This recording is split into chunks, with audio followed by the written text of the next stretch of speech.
Our next witness is a Hollywood legend, a real creative genius, the creator and executive producer of Everybody Loves Raymond. He is testifying on behalf of the Writers Guild of America and the Screen Actors Guild. Phil Rosenthal, it's an honor to have you here today. Whenever you feel comfortable, please begin. Thank you, thank you. Good morning, Chairman Markey and members of the subcommittee. Thank you for the opportunity to appear today. My name is Philip Rosenthal. I'm a writer and an actor in the television industry. I did create and was executive producer of the comedy Everybody Loves Raymond, which ran on CBS for 9 years. I'm here today on behalf of the Writers Guild of America West. That's the guild that represents Hollywood screen and television writers, and the Screen Actors Guild, which represents Hollywood's performers. I'm a member of both guilds and the Directors Guild of America. At home, I have no say whatsoever. My written testimony discusses our concerns about 3 issues: fair compensation for new platform content, independent production, and product integration. But for time's sake, today, I'll just limit my remarks to product integration. Now, we're all accustomed to seeing an actor in a movie or TV show hold a beverage with its label clear for the entire world to see. This is commonly referred to as product placement. On an artistic level, I'm not crazy about this, but the story flows regardless of whether the drink is a Pepsi or a Yoo-Hoo or an unmarked can. The new policy now foisted upon the creative community by production companies and studios is product integration. This is the practice of not only placing the product in a scene, but making the product a part of the storyline with characters required to talk about the product as well. The studios and production companies claim that no one's watching commercials anymore because of the DVR. So they've decided to just turn the shows themselves into commercials.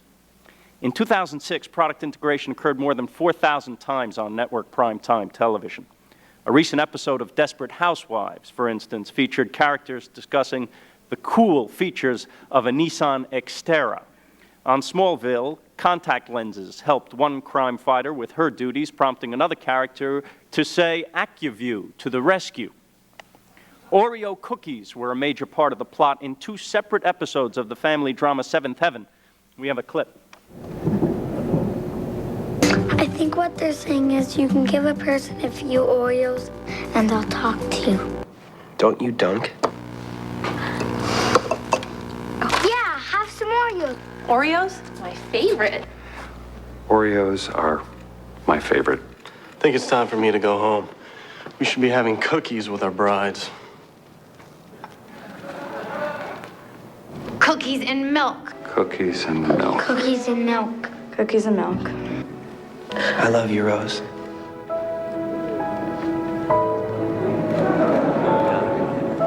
Will you marry me on our wedding day? I will.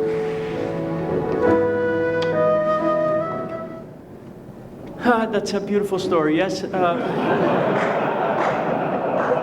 Maybe if the writers and actors weren't so worried about covering that engagement ring in creamy filling, they could have taken a look at the line, "Will you marry me on our wedding day?"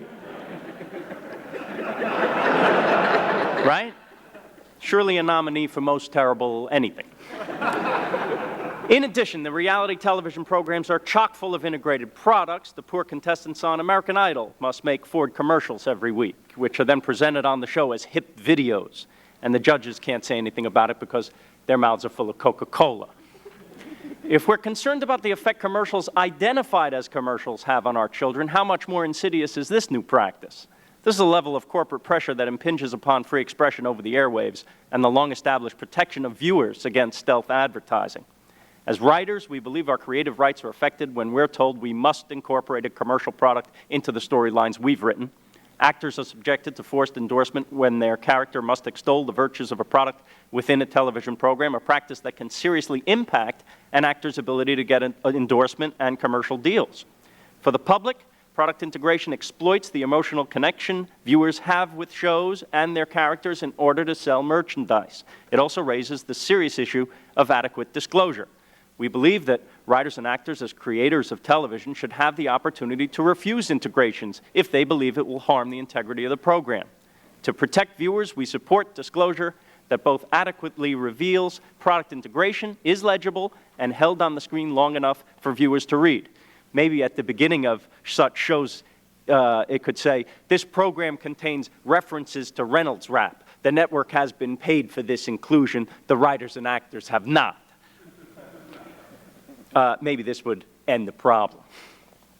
But right now, individual writers and actors are nearly powerless against the companies who require them to perform these commercial services, and consumers are often unsuspectingly deceived in the process. The problem of product integration is exacerbated by the fact that 20 years ago, there were 29 dominant entertainment firms, and today there are 6.